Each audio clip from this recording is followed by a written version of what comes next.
ఏపీలో ముగ్గురు senior IPS అధికారులపై సస్పెన్షన్ వేడిపడింది. ఇంటెలిజెన్స్ మాజీ చీఫ్ పిఎస్ఆర్ ఆంజనేయులు, విజయవాడ మాజీ సిపి కాంతిరాణా టాటా, అలాగే ఐపీఎస్ అధికారి విశాల్ గున్నీని సస్పెండ్ చేస్తూ ప్రభుత్వం ఉత్తర్వులు జారీ చేసింది. ఈ ముగ్గురిపై ముంబై నటి వ్యవహారంతో పాటు పలు అభియోగాలున్నాయి.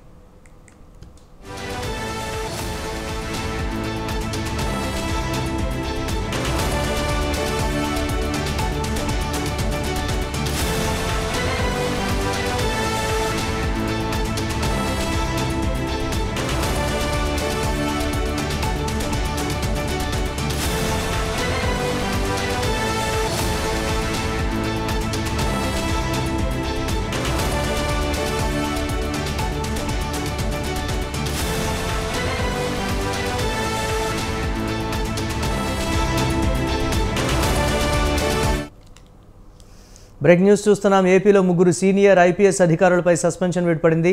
ఇంటెలిజెన్స్ మాజీ చీఫ్ పిఎస్ఆర్ ఆంజనేయులు, విజయవాడ మాజీ సిపి కాంతిరాణా టాటా, అలాగే ఐపీఎస్ అధికారి విశాల్ గున్నీని సస్పెండ్ చేస్తూ ప్రభుత్వం ఉత్తర్వులు జారీ చేసింది. ఈ ముగ్గురిపై ముంబై నటి వ్యవహారంతో పాటు పలు అభియోగాలు ఉన్నట్లు సమాచారం.